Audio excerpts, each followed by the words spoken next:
At the end of last episode, we decided to give Termarr Johnson his shot at full-time second base. And today we get to see what he will do with that shot.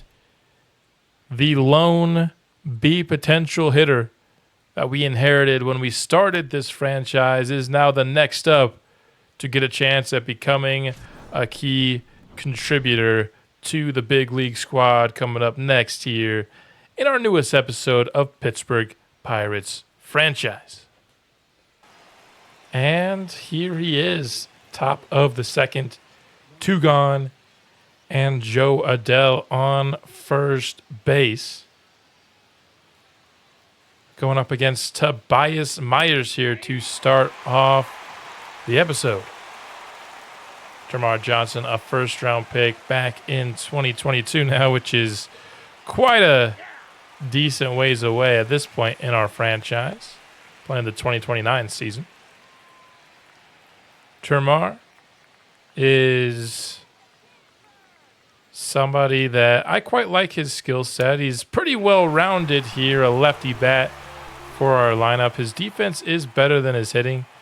Strikes out looking there, unfortunately, in his first at-bat. Now back here in the 5th. Termarr, a little bit better defensively here, but somebody that his future with the squad is, I don't want to say necessarily up in the air, but it's certainly not 100% secure. He does have B potential, but it is very much so on the low end. I don't know exactly what it is. I don't like to look it up because players do have, of course, dynamic potentials in this game. But, you know, with Billy Fink, he's at this point getting pretty close to his potential now. He's going to max out pretty soon just based on him being a 94 overall, and you can only go up so much more than that. And I'm not sure if Billy Fink's defense, by the time he does reach his ceiling, is going to be good enough to be confident in him playing shortstop for his career. I wanted to allow him the chance to earn that shortstop spot, and he honestly hasn't really been bad, at least in the games that we've watched as spotlight games there. But you do have to wonder if it might be better to have Billy Fink play second long term. Now, what would that mean for Termarr Johnson? Well, he does have shortstop flexibility, and he is better defensively there.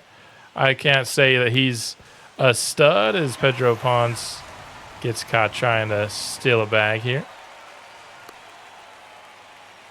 But Termarr Johnson could slide over to short, but I'm not sure if he'd be my long-term solution there. If there's like any archetype that you could say we're still missing on this team, it's a great defensive shortstop, which I wouldn't mind to get, but I'm also not sad if we don't here. Termarr Johnson remains hitless. That would be it for this game. Termarr unable to get on base as the Brewers take the victory in just a 2-1 ball game. Offense did not show up just in general, not only Termarr, for this outing. Now, all that being said, I am still very much rooting for Termarr Johnson to be a long-term guy. One thing that's nice about him maybe having lower upside than some of our other players is that ends up being a player that doesn't cost you as much. Now, what I've learned in this game is that pretty much everyone costs you a lot of money, at least when it comes to them hitting the free agent market. But at least like through their arbitration years where we saw some guys' money just climbing a ton in arbitration, there's a chance that wouldn't be the case for Termarr Johnson. Another kind of ugly strikeout to start this game. Let's actually take a look at Termarr's ratings here as he's up to an 80 overall. Now, it doesn't show what he's increased when it comes to this screen. And it also, I believe, on this screen shows the improvements that your coaching staff gives. So these aren't, I think, exactly his ratings. But in terms of defensively, you know, 70s, mid-70s across the board, you like to see that. At least, you know, in comparison to Billy Fink, who's Fielding is honestly actually similar, but Termarr Johnson just has the better arm. Obviously, not the same speed that Billy Fink has for a middle infield spot, but offensively, just really solid across the board. Again, not maybe in the 70s, but more in the 60s across most stats, except for, of course, that power against left-handed pitching. And so this is the kind of guy that, yeah, you're probably not going to have featured in your offense, but certainly not going to be sad to have this caliber of player in the lineup. Certainly a guy that you can improve upon, but again, not a guy that you're sad to have in the lineup by any means, and certainly a player that at 24 years old could still, increase that potential and become somebody that is a really solid player, both defensively and at the plate. In the 5th here, let's see if we can get his first hit of this series. That's going to be a diving catch made, but the throw off the bag. They will give him an error for that throw. I thought it was a pretty incredible initial play, so I thought he might get the base hit for that, but no go on that one. All right, if he can't get a hit here soon, we're just going to have to stop watching him because he's been playing actually pretty well this year, but feels like watching him has not been helping him all that much. Is once again just the offense in general here on the road in Milwaukee completely just falling on their face. We have 1 run now through the last 15 plus innings. And it was a solo shot in the first inning of last game. That one's hit hard by Termarr, but right at the center fielder. Good contact on that one, though, for sure. Ugly, ugly, ugly offensive baseball here against the Brewers in these first 2 games. 1 solo home run is the only thing we've been able to get going at all. And our pitching is playing well. We've forced Milwaukee to 2 runs in both of these games, but the offense has just decided not to show up to Milwaukee.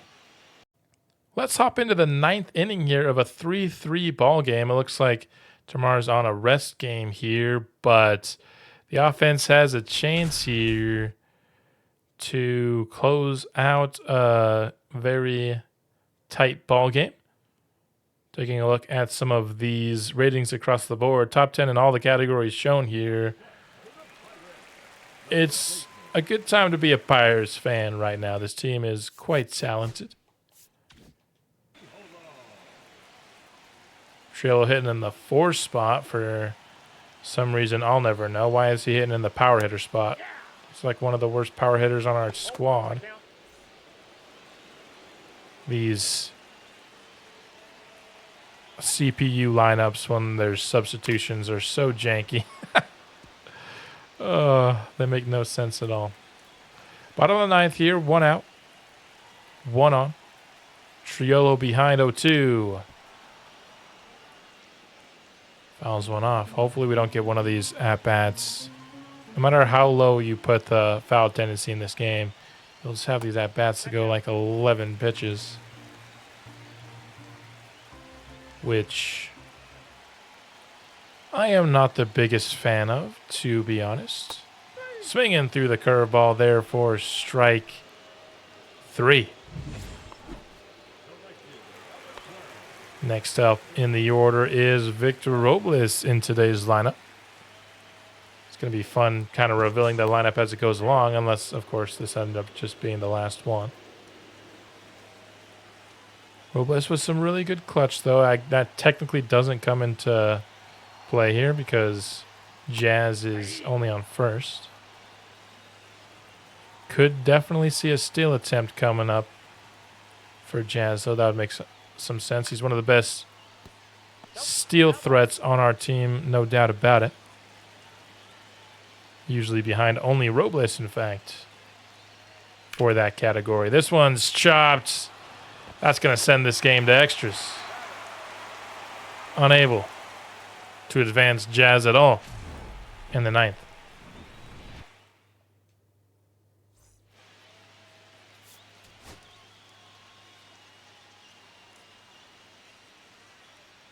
Looks like Clase is in a bit of a bind here, as now there are runners on first and second.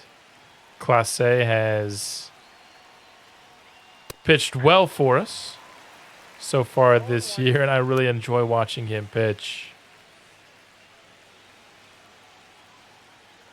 Going against Noah Shanuel. Not sure if I'm 100% pronouncing that correctly, but ahead 0-2 here. Would absolutely love a double play here. Triple play would be insane, but I would love a double. Ooh, that was a good pitch to get it. Just fouled off instead. The one thing about Clase is his stamina is in the low 20s, so you don't know how much longer he has. That's going to get by Jazz Chisholm. And San Francisco will take the lead. That might also be the end of the day for Clase. Nope, we're going to keep him in for a little bit longer.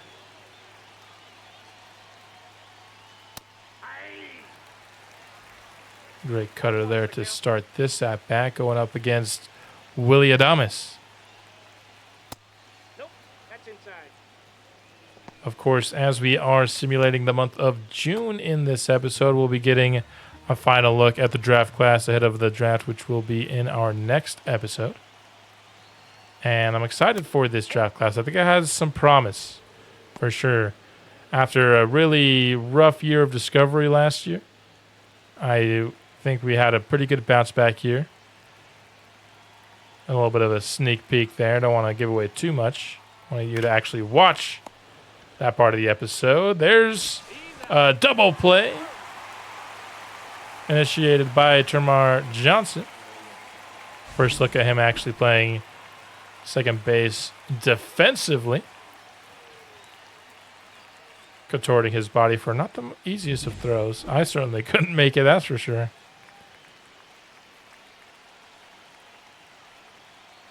Trying to get out of the inning with only a 1-run deficit to overcome.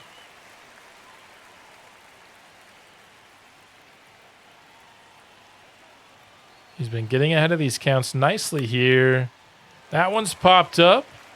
Triolo giving chase. He actually wasn't subbing in for Johnson. It was for Sweeney. But San Francisco takes the lead here, heading into the bottom of the 10th.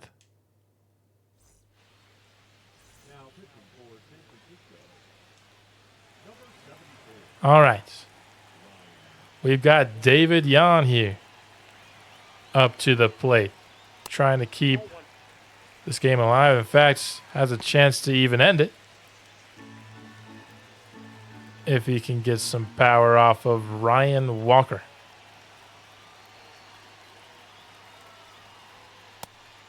Sinker inside for strike one.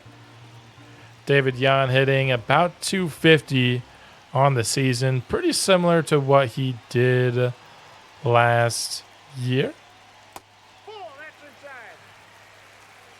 One of the best discipline hitters we have on the squad. He's 1 for 3 in this game.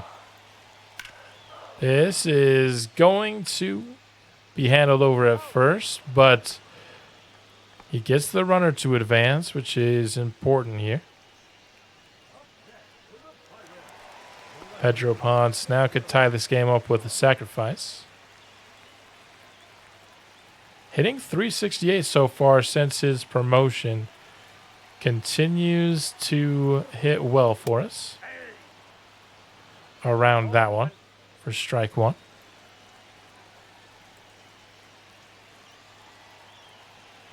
Has not gotten on board today. 1-1. Trying to change that here in a very high leverage situation. Not an easy situation for a rookie. And that's going to get past the third base line. Looking awfully similar to what the Giants just did. And an extra base hit for Pedro Ponce.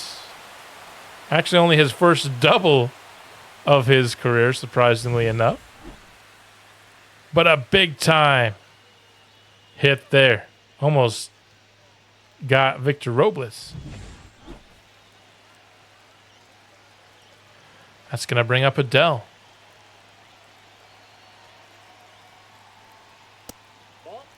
A chance to walk this off in extras. Facing off against a righty, we know the stats aren't nearly as good, but his clutch is in the 80s. Ooh, nice pitch there. 1-1. 313 with runners in scoring position is a nice place for Joe Adele to be.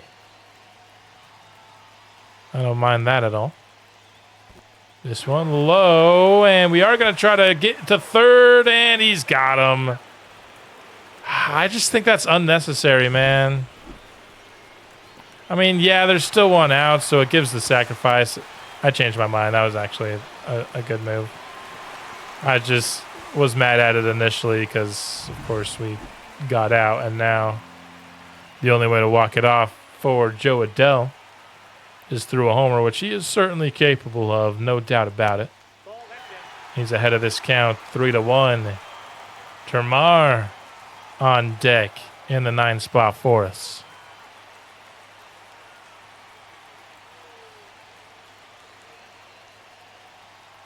3-1 pitch. Well inside. I mean, I think I'm cutting on that. If I'm Joe Adele.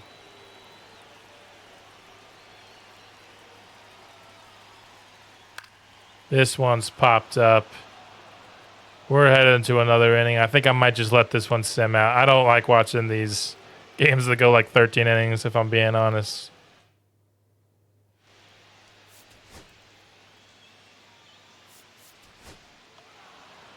Giants end up being the ones with the victory.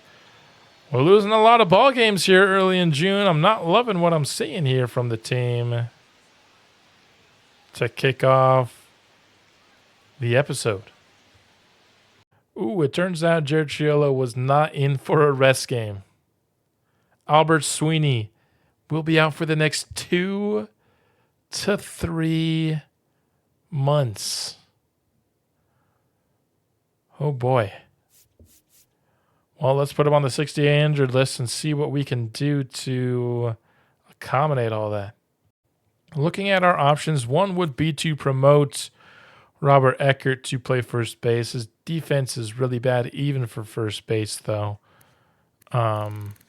He's really just a DH, although he is hitting well at AAA, no doubt about it. One thing is that Pedro Ponce does actually have first base flexibility. And we could just bring Buford Kingman back, who in 41 at-bats at AAA is hitting really well. Hopefully he can improve on the numbers that he had early on. I mean, Kingman himself also has first base flexibility, but he's a better defender, so I'd rather have him out in left field, I think. I think that's what we're going to do here. We're just going to bring Kingman back. And then for our lineup here, we are not going to have Kingman hit fourth. But we're going to do a little something like this. I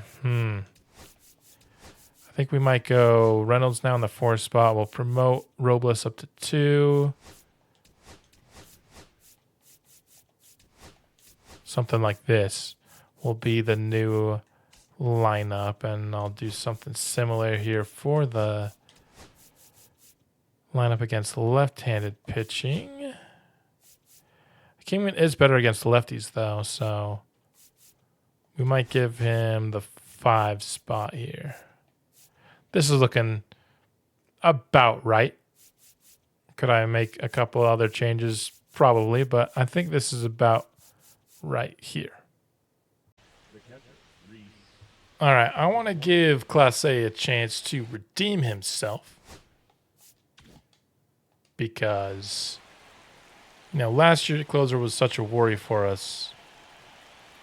I want to have some confidence in what we've got so far this year. Another pretty low-scoring ball game. The offense just has not been as good in the month of June as I would have hoped for, as they've been so far through the start of the season. This one popped up, giving chases Termarr, and he settles underneath it. First out acquired here. We'll be hitting kind of through the middle of the lineup, or pitching through the middle of the lineup, I should say, of this Cubs team. They've got Owen Casey here, not having the best season, just above that Mendoza line. As you can see here, Class A tied for first in saves. So despite the fact that we saw a blown save, or a loss at least, I actually don't know if it was a blown save because it was tied when we hopped in. I don't know if we ever had the lead when he was pitching, but we'd love to see him get another save here today. Oh, that hit him hard. Looks like he's relatively fine as he chased that down. And he will stay in the game, thankfully. We just saw a big-time injury to Albert Sweeney. Don't want to see another one. The positive thing about the Sweeney injury, at least, you never love to lose a player that's been as productive as he has so far early in his career, but happened early enough in the season that he'll be ready for the playoffs, which is what we're really concerned about at this point in the Pirates franchise rebuild. We know we're a good team, but we've yet to produce in the playoffs. We looked quite poor in our first appearance last season. Hoping to improve upon it this year, and Albert Sweeney, I think, is going to be a crucial part of that. These are some really nicely located pitches here by Emmanuel Clase. You can already just tell the difference from Romero. As I say that, he kind of leaves one a little bit too much plate there, but he gets the double play off of it, and the Pirates are victorious. Based on this cutscene, it looks like George Soriano is going to be the one to pick up the victory. But nice to see the Pirates win one, since we've just seen a lot of struggles so far. Only 5 hits for us again. We got doubled up in hits. Got lucky with the win here today. Let's talk about the draft now and where we sit with the draft coming up next episode. And the biggest piece of news is that Nick Herrera is injured. I talked about him a lot last episode, explaining my thought process for how to identify generational players now that they changed it again, and he's injured, so we won't actually know if he's generational, which is really, really annoying. The potential silver lining, still a small chance, but the fact that he's injured might increase his chances at dropping in the draft. So if he somehow drops to 26 and the injuries don't affect his ratings, we might actually get a generational prospect at 26. Very, very small chance, but I would love to see it if it happened. Don't get me wrong. I'm rooting for it. But the bigger story is that the injury will probably affect his ratings, and that means that we won't actually be able to tell if I was right in saying that Nick Herrera was generational, which was really annoying. But it is what it is. Next up on our board is we got Maurice Rowe here. Morris Rowe. I don't know why I'm calling him Maurice. Morris Rowe here. He's solid. I probably would. I'd take him if he dropped to 59. Maybe I'd take him at 31. I don't know if we want to draft a starting pitcher. The guy that I think is the combination of the most realistic and the guy I want the most at 26 is probably Graham Fernandez. He's ranked 35th on the MLB board. We have him all the way up at 8th. He can play first base. He can play the corner outfield spots. I know we have a few guys that are really similar. Kingman and Potts both pretty much do the same thing. But he's just the best player available. And he's a switch hitter, which we don't have a lot of. We only have 2 of those in Jan and Ponce on the team.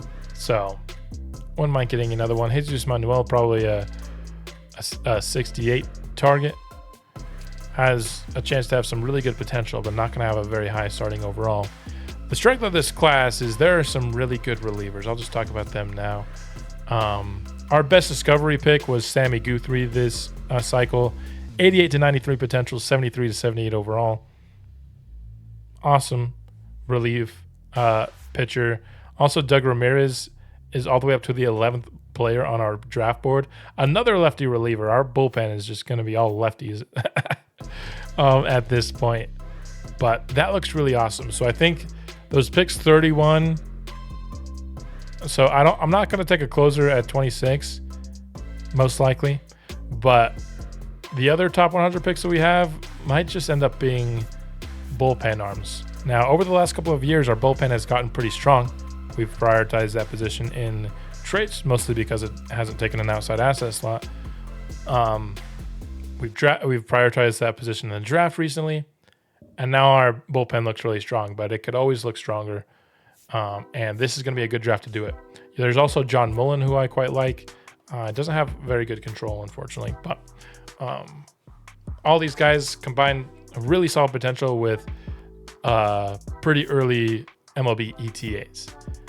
So these three relievers, also I'd throw in Marco Tejeda there. He's ranked a lot lower than these other guys, but going to be like solid B potential with mid to high 60s overall to start. Sign me up. Another lefty though. So there's 4 relievers that I like in this class. These guys aren't actually who I'm scouting in week 14. I just put them here because you can't see who you're currently scouting. I did do some scouting on some backup catcher spots for this draft, and I found a couple that are interesting. Just because they're guaranteed to have at least like solid potential. They're not really going to start in a spot where they'll actually play a role in the series, but we're honestly deep enough into the series that the drafts are mostly kind of for fun at this point. They're not going to play massive roles going forward in the series, unless you pick studs, you know. So trying to fill out depth where we need it. I think we need another catcher. So I could be taking Waller. I don't know if he's good enough to take at 31, but if he lasts till 59, I'd certainly take him. And then George Golden might be the more likely. I could take him at 68. I'd love to take him at 104 if he makes it there. But there's a couple catcher options that we have. We did get a couple of discovery first basemen. Let's talk about Hugh Black, who's the highest rated discovery hitter that we got in this class. Going to have good contact against right-handed pitching. He's a lefty bat with a decently well-rounded offensive skill set. And even his defense won't be as bad as somebody like Eckert was coming out of the draft. So probably going to prioritize him somewhere with these top 100 picks maybe. Lonnie Root, more of a power hitter with better fielding. I like Lonnie Root a lot, and he's actually who I will be scouting. So now that I've showed him to you, I'll actually put him on here. But that's it for the first baseman. A couple of shortstops. I mentioned that I would like a defensive shortstop. There were a couple actually that we scouted, but they ended up not being all that good. Raleigh Hahn was like can't remember exactly, the 50th overall prospect when we first discovered him. He dropped a ton when I scouted him for a week, which was really unfortunate because he looked like he was going to be an awesome defender. He'll be an all right defender. Henry Laird, another guy who's definitely more of a defensive player, and probably a guy that I will take if he lasts a decent bit into the draft, but not good enough to really prioritize very early. And then I did not really do much scouting of outfield because, as I've mentioned multiple times throughout this season, our outfield's kind of cramped right now. But we did get Luis Jimenez here, so he's a tiny guy, but he's got some speed, he's got some hitting ability, so he'll be on our board for sure. So I think this is a very promising draft class. If Fernandez can drop to 26, which I don't think is all that unlikely, or heck, even Herrera, we could take some closers. We could take some discovery hitters that are solid. I don't think there are a lot of super studs in this class by any means, except for these relievers, who I think are really awesome prospects. But if the discovery guys don't get taken by other teams early, there's a chance that we just have a really, really solid class. I wouldn't say this is a great class. I'd say it's a very promising class where things kind of have to break our way for it to be good. But if they do, we'll end up with a really solid draft class. And so that is it for our draft preview ahead of the Year 5 MLB Amateur Draft. To end off the episode, though, I'm going to just quickly go through some stats here as well. Give you an update as to how some of the players are doing. Billy Fink already up to 23 home runs on the year, yet somehow losing power against left-handed pitching at least. He has +5 against right-handed pitching. I want to see that at-bat per home runs now. It's now 2 less at-bats per home run for him compared to last season. And all of his hitting ratings are now in the 80s. He's up to a 95 overall, very close now to hitting his ceiling. Class A now has 31 saves to 3 blown saves. Jared Jones, his numbers unfortunately have gone a little bit up from the last time we looked, but he's still hitting really well. Jess Chisholm also up over 20 home runs this season. Mitch Keller is doing Mitch Keller things. Brian Reynolds. Dude, what has gotten into this guy, man? In his mid-30s. He's actually hitting more at-bats per home run than he did last season. This guy's a maniac. Jan. Not great offensively, but he also provides a lot of value defensively. Thomas Coyle continues to be an absolute stud rookie. He's been leading the NL in WAR this season. I don't know if that's still currently the case technically, but what a stud. Victor Robles playing solid. Not a great year for Bubba Chandler. In terms of Bubba Chandler, he still has an option we could use if we wanted to bring up a Pete Good, who's pitching very well at AAA. Ultimately, I don't think Bubba Chandler's struggles are really hurting us that much because everyone else is pitching really well. And come the playoffs, if we just wanted to have a 4-man rotation, we very well could. But certainly, after a pretty solid first full season last year, not doing as well this time around for Bubba. Buford Kingman, since coming back up, his numbers are technically climbing, so we'll see. Termarr Johnson, his numbers come back down to earth a little bit. He was hitting over 300 before he made him a full-time starter. We'll give him a little bit more time for sure before we make a decision. Pedro Ponce, 909 OPS, now 114 at-bats. He's looking like an awesome addition for us. Robinson Brown down in AAA has gotten his average up over 300 now, so you'll love to see that. And that's probably good for the end of the episode. Just kind of not looking at everybody's stats, but looking at some of our key players' stats. That's all I've got for the episode. I hope you enjoyed it. We'll be back soon with more Pittsburgh Pirates franchise. And until then, let's go Bucks.